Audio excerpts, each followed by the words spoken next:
E mais uma vez a Netflix me desafiou a enfrentar os meus maiores medos de fantasmas e filmes de terror e me fez maratonar mais uma série. E essa série é A Maldição da Mansão Bly, que é, por assim dizer, uma segunda temporada da Maldição da Residência Hill. Na verdade não é uma segunda temporada porque é meio como se fosse uma antologia em que cada uma tem uma história diferente, só é unido pelo mesmo tema, né, que seria uma mansão ou uma casa mal assombrada, e por cada uma delas ser aí adaptação de um livro. No caso, a Residência Hill é a adaptação da Casa Mal Assombrada de Shirley Jackson, eu acho que esse é o nome da autora, me perdoe, mas eu vou colocar a capa do livro por aqui.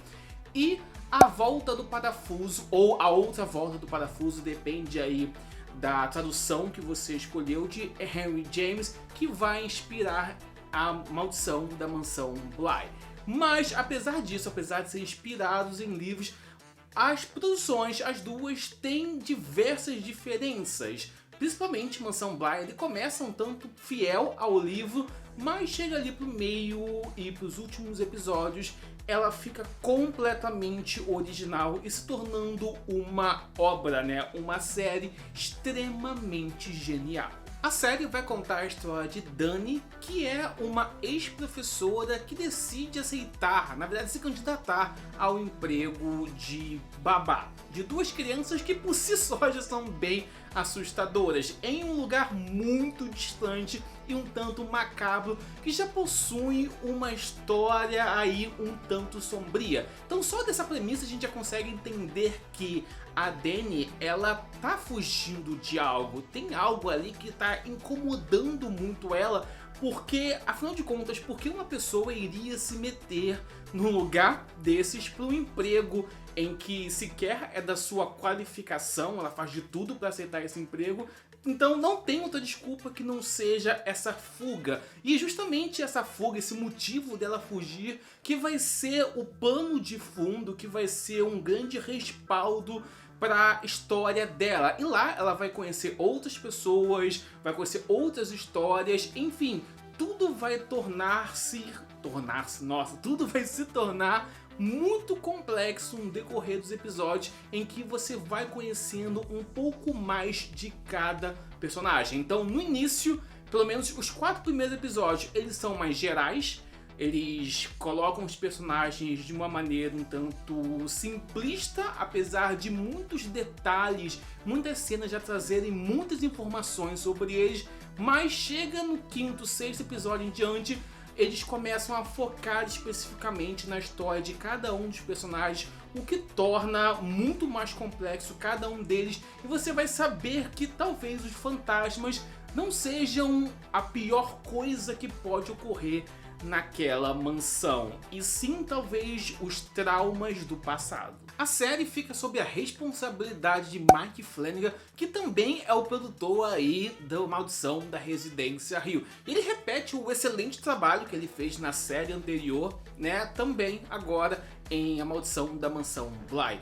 Ele coloca muitos aspectos que a gente viu lá e que deu muito certo. Por exemplo, o fato de que a maioria das vezes os fantasmas não estão em primeiro plano, então em cada episódio há um fantasma escondido aqui e acolá, muitas das vezes olhando para a câmera. Há muitos detalhes, muitas informações que ele passa sem estar em primeiro plano, como por exemplo um prato de uma certa pessoa, uma atitude de outra, um olhar ao sair ali da cena de cantinho.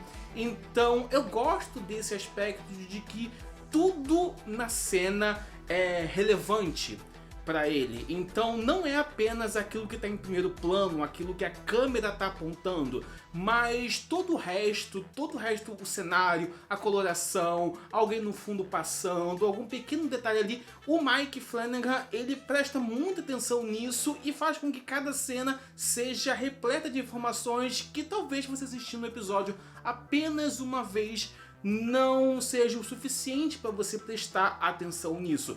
Porém, a Mansão Bly, ela é menos aterrorizante do que a Residência Hill. A Residência Hill eu ainda achei que, apesar de todo o drama familiar que tem ali de uma maneira bem pesada, ela ainda apela mais pro jump scare, para um terror mais pesado, o terror ali tá mais presente. Enquanto a Mansão Bly, o terror é de uma maneira mais psicológica. Vamos dizer que em Mansão Bly eu não levei nenhum susto.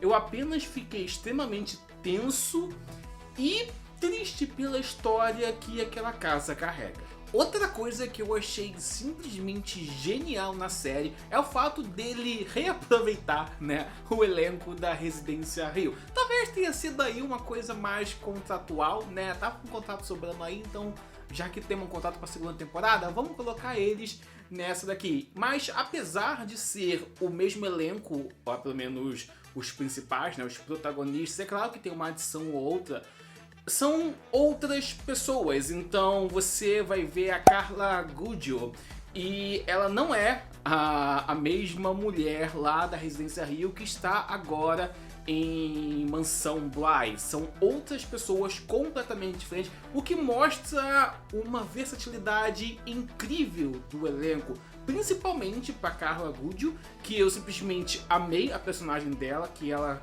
começa narrando a história, né? E apesar dela aparecer apenas no início, quando ela vai narrar, e também lá no último episódio, a narração dela sempre presente, o jeito que ela narra a história, as falas dela, nossa, é simplesmente formidável. Parece que você realmente está sentado ali na sala junto com eles, ouvindo aquela história de terror. E também a Victoria Pedret, ou Pedret, não sei como que se pronuncia o sobrenome dela, não sei nem como se pronuncia o sobrenome, vocês perceberam, né?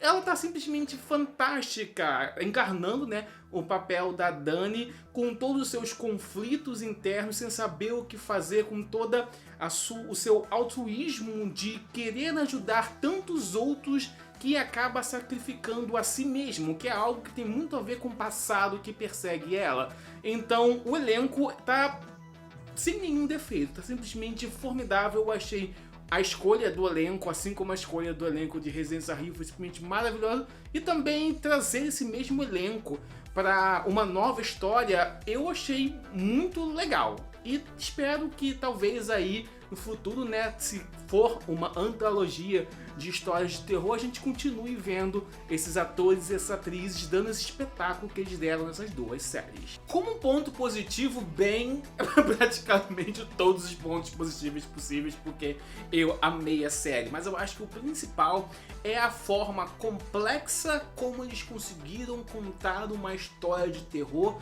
sem cair na mesmice da história de terror, sem ser apenas aquela simples história da mansão mal assombrada e pronto, acabou, sem cair no clichê. Então eu gostei muito que foi uma forma mais dramática, em que eles apelaram mais para o emocional do que para os sustos. O que realmente assusta na Maldição da Mansão Bly não são os fantasmas, em si o quão verossímil essa história pode ser, o quão real ela pode ser.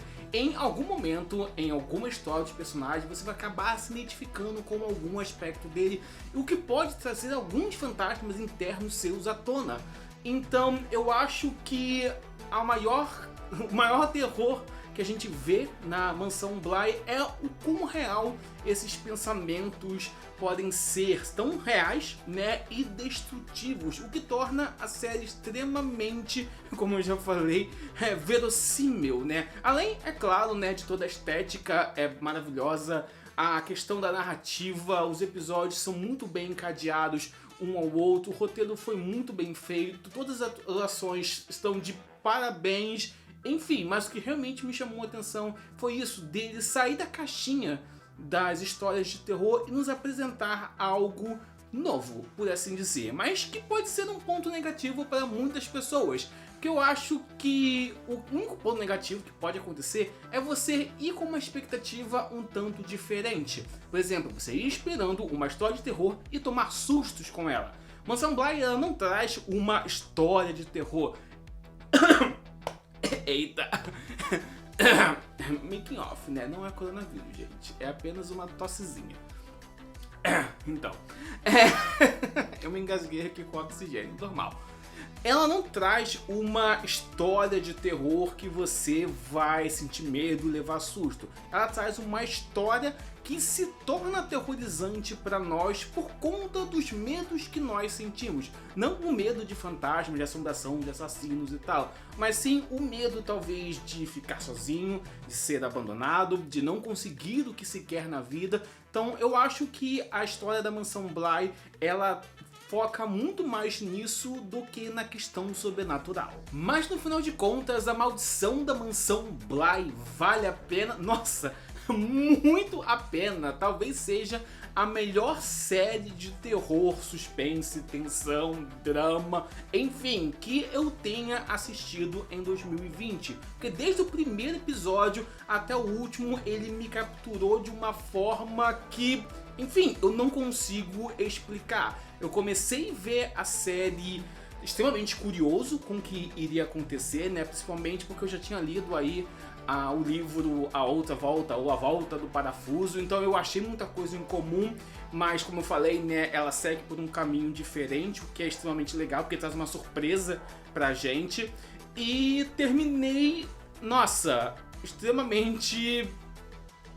Enfim, eu não posso falar a reação de fato, porque acaba sendo um pouquinho de spoiler, mas assista. Assista de coração aberto e, enfim, não com receio de encontrar os seus fantasmas, mas aberto a desafiá-los como realmente deve ser. E se você gostou desse vídeo, dê seu joinha, se inscreve no canal aqui embaixo, segue Aqui Barba em todas as redes sociais, principalmente Instagram, porque tem conteúdo inédito lá sempre. Eu vejo vocês na próxima, um grande abraço e tchau!